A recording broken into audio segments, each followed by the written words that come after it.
Allez, dans cette leçon, je vais vous présenter un petit peu la technologie Angular et à quoi ça sert et quelles sont les caractéristiques du framework Angular. Donc, je pars du principe que vous n'avez absolument aucune connaissance ni sur Angular et d'une façon générale, je vais partir du principe que vous avez très peu de connaissances sur la création d'applications complexes avec des outils type Angular. Comme ça, eh bien, vous n'aurez aucun problème. Si vous avez déjà des connaissances ou que vous avez déjà utilisé des frameworks, par exemple Vue, Next ou React ou peu importe, ce sera plus facile pour vous. Mais si vous n'avez aucune connaissance, eh bien, il n'y aura aucun souci, puisque je vais vraiment partir du principe que vous n'avez aucune connaissance. Donc, Angular est un framework TypeScript qui va nous permettre de créer des applications web. Alors, un framework, vous pouvez voir ça un petit peu comme une boîte à outils, dans lequel vous allez avoir plein d'outils, et tous ces outils vont être destinés à la création d'une tâche bien particulière qui est la conception d'une application web. Et évidemment, la particularité d'un framework, c'est que tous les outils fonctionnent parfaitement bien les uns avec les autres. Alors ensuite, je vous ai mis donc framework TypeScript. Pourquoi TypeScript? Parce que c'est le langage qui est utilisé pour la conception d'applications sur Angular, et TypeScript, c'est exactement comme le JavaScript avec quelques fonctionnalités supplémentaires. Mais globalement, vous n'avez pas besoin de connaître TypeScript du tout pour suivre la formation. Ça va essentiellement nous servir à définir notamment des types pour les variables, ce qui nous permet d'avoir du JavaScript un peu plus solide que ce qu'on pourrait avoir sinon. Et donc des applications web, ici ce qui va nous intéresser, c'est tout ce qui va tourner dans le navigateur. D'accord? Ce n'est pas une technologie pour créer des serveurs web, c'est une technologie qui va nous permettre de créer des applications qui vont être vues dans le navigateur. Rappelez-vous qu'un navigateur, ça comprend le JavaScript, le HTML et le CSS. Et bien Angular, ça va nous permettre de créer cette partie-là. Alors, quel type d'application on va pouvoir créer? Par exemple, le site sur lequel vous êtes, Dima, a été conçu avec Angular. Donc toutes les parties ont été conçues, toutes les parties que vous voyez et qui tournent dans le navigateur ont été conçues avec Angular. Et notamment la partie du chat à gauche, enfin toutes les différentes parties sont conçues avec Angular. Ensuite, vous avez également par exemple Forbes qui utilise Angular. Là, on parle de très gros trafic, donc beaucoup de connexions et beaucoup d'utilisation. Vous avez par exemple le site de Battle.net qui a été conçu avec Angular. Vous avez la partie GitHub Support Community qui a été créée avec Angular. Vous avez Google Ads qui a été créé avec Angular. Sachez que Google Ads, ça représente 95% du revenu de Google, donc c'est quelque chose qui est très important pour eux. Et ça a été créé avec Angular. Vous avez par exemple Crunchbase qui utilise également Angular, donc c'est un site qui permet de récupérer des informations relatives à des startups. Et également un site avec un très fort trafic. Donc comme vous pouvez voir, vous avez beaucoup d'applications de très grosses entreprises qui font confiance à Angular pour la conception de leurs applications. Et c'est normal parce que Angular a la réputation d'être extrêmement stable et d'avoir un support sur le long terme, puisqu'il est évidemment backé par Google. Alors vous avez également tout un tas d'applications que vous ne voyez pas qui ont été conçues avec Angular, et c'est notamment toutes les applications internes aux entreprises. Angular est énormément utilisé dans ce cadre-là. Donc par exemple, imaginez que vous ayez un logiciel au sein d'une banque qui va permettre à tous les employés de la banque de réaliser des tâches et de travailler les uns avec les autres. Et pour beaucoup de ce type d'applications, on utilise Angular. Alors, Angular c'est quoi? C'est un framework qui est dit orienté composant, c'est-à-dire que lorsqu'on va créer des applications Angular, en fait, ce qu'on va faire, c'est qu'on va créer des composants et c'est l'association de tous ces composants qui vont former l'application finale. Alors, d'une façon un petit peu schématique, vous pouvez vous représenter le composant comme la brique fondamentale à partir de laquelle vous allez construire tout un tas d'applications. D'accord? Donc, vous connaissez sûrement les Lego. Eh bien, vous pouvez créer beaucoup de choses avec des Lego. Là, c'est pareil. Avec les composants Angular, vous allez pouvoir créer également toutes les applications que vous pourriez imaginer. Donc dans un composant, vous avez toujours deux parties. Vous avez une partie logique, c'est la partie où on va pouvoir réfléchir, on va pouvoir écrire des éléments logiques, donc qui vont réagir à des actions de l'utilisateur, qui va réagir à le temps, qui va réagir à ce qui se passe sur l'application, enfin des choses qui vont être dynamiques, d'accord? Et vous avez également une partie visuelle, et ça c'est ce que va voir l'utilisateur dans le navigateur. Donc ça va être composé de HTML et de CSS, là où la partie logique va être en TypeScript. Et le but du jeu, ça va être de faire en sorte que ce composant soit réactif, c'est-à-dire que depuis la logique, on va pouvoir modifier ce que l'utilisateur voit, par exemple s'il clique sur un bouton, s'il remplit un champ de formulaire ou ce genre de choses. Et également, depuis l'interface HTML et CSS, on va pouvoir faire en sorte également d'impacter la logique pour pouvoir, par exemple, renseigner des informations ensuite à un serveur ou peu importe. Quand un utilisateur, par exemple, va remplir des informations sur un formulaire, on peut récupérer ça du côté de la logique et ensuite en faire quelque chose. Vous voyez? Donc les deux vont être interconnectés, la logique peut modifier ce que voit l'utilisateur, et l'utilisateur, quand il va interagir sur ce qu'il voit, ça peut également modifier la logique. Donc on parle de composants réactifs. Alors peut-être qu'à ce stade, c'est un petit peu trop conceptuel, dans le sens où vous voyez mal comment est-ce que, à partir de ce composant, on va pouvoir créer tous les sites que vous connaissez.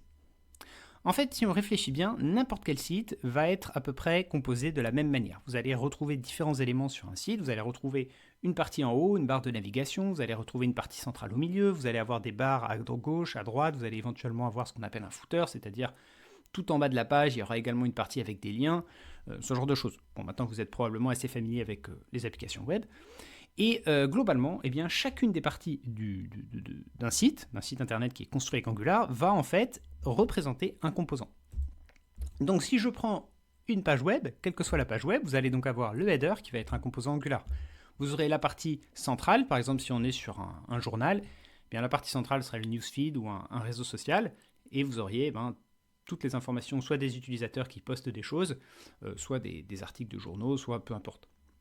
Eh bien, ce serait également géré par un composant Angular. Vous auriez un menu à gauche, par exemple, qui serait géré par un composant Angular, un menu à droite qui serait, par exemple, géré également par un composant Angular, et globalement, l'ensemble de tous ces composants va lui-même être géré par un composant Angular. Vous voyez ? Donc, on va faire une composition de composants Angular, et somme toute, tout ce que vous allez voir sur un site internet sera en fait géré par un composant Angular. Angular est un framework qui est type progressif. C'est-à-dire que vous allez avoir des fonctionnalités de base d'Angular que vous allez pouvoir utiliser, mais au fur et à mesure que vous allez complexifier votre application, vous aurez peut-être besoin de choses plus spécifiques. Et bien, sur tous les aspects de tout ce que vous pourriez avoir besoin pour la conception de votre application web, Angular vous proposera un outil qui est déjà conçu pour fonctionner avec Angular et qui est déjà donc orienté et que vous allez pouvoir au fur et à mesure apprendre et ajouter à votre application.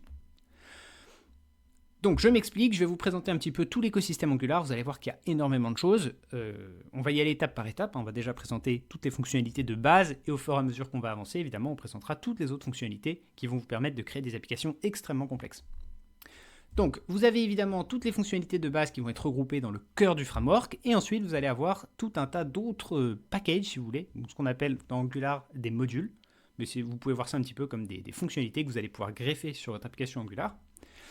Donc ici, je vais vous présenter, parce qu'à chaque fois c'est représenté par des petits boucliers, je vais vous dire un petit peu ce que ça représente. Donc ici, là, ça représente par exemple la gestion des formulaires sur Angular. Donc vous avez toute une boîte à outils qui va vous permettre de gérer les formulaires de façon extrêmement efficace sur Angular et très fine. Vous pouvez faire des formulaires très très très complexes très facilement. Ensuite, on va avoir toute la partie server-side rendering, donc on en reparlera un petit peu plus tard de ça, mais en gros, ça va nous permettre de charger des applications Angular plus rapidement, on en reparlera. Vous avez également tout l'aspect internationalisation. Par exemple, imaginez que votre site, vous vouliez le faire en anglais, en français, en italien. Ben là, ce sera possible de le faire avec justement cette partie du framework. Vous avez également un module qui va vous permettre de gérer tout ce qui est animation au sein des applications Angular. Donc ça peut être sympa pour améliorer l'expérience utilisateur. Vous avez également une partie PWA. Donc ça va vous permettre d'installer quelque part votre application dans le navigateur du client, ce qui fait que ce sera plus rapide pour lui ensuite de recharger votre site. Et éventuellement, il pourra également y accéder hors ligne. Vous avez Material qui va vous permettre de vous mettre à disposition des composants très complexes à créer. Et bien, ces composants seront directement utilisables très très facilement via cette librairie. Vous avez ensuite toute la partie routing. Donc, quand vous allez faire des applications complexes avec différentes URL pour accéder à différentes parties de votre application, vous avez également toute une partie qui est dédiée à ça. On a Angular CLI. Donc, Angular CLI, ça va être un petit programme que vous allez pouvoir utiliser dans votre terminal. Donc on va l'utiliser. Donc rassurez-vous, si vous ne connaissez pas bien le terminal, vous verrez que c'est très facile. Et qui va permettre en gros d'ajouter toutes les autres fonctionnalités si vous souhaitez les ajouter. Et d'autre part, ça va vous permettre également de créer tous les composants Angular. Et ensuite, vous avez par exemple Karma, qui est un environnement qui va nous permettre de tester vos applications Angular dans des navigateurs directement. Donc là, c'est un petit peu un serveur qui va vous permettre de gérer toute l'exécution des tests de vos applications. Donc comme vous pouvez voir, il y a beaucoup de choses, mais quand vous allez commencer à créer votre application, eh bien vous n'avez pas besoin de tout utiliser. Vous pouvez même ne rien utiliser, ça n'a aucune importance. Mais si plus tard, vous avez des choses un petit peu plus complexes et vous avez besoin de ces fonctionnalités, eh bien vous pourrez les enclencher comme un petit peu un interrupteur. Vous dites, je vais ajouter cette fonctionnalité, je vais ajouter ça, et au fur et à mesure, vous verrez évidemment que tous ces outils vont parfaitement bien fonctionner les uns avec les autres, c'est le but, et que du coup vous avez un écosystème qui est très complet, un petit peu orienté dans le sens où dès que vous avez une problématique, vous allez devoir choisir la solution Angular, en tout cas c'est très recommandé, sinon il ne faut pas utiliser Angular. A l'inverse, c'est justement un petit peu à l'opposé de ce qu'on pourrait avoir sur le framework par exemple React, où React va avoir juste la librairie core, mais ensuite pour tout le reste, il va falloir choisir différentes librairies.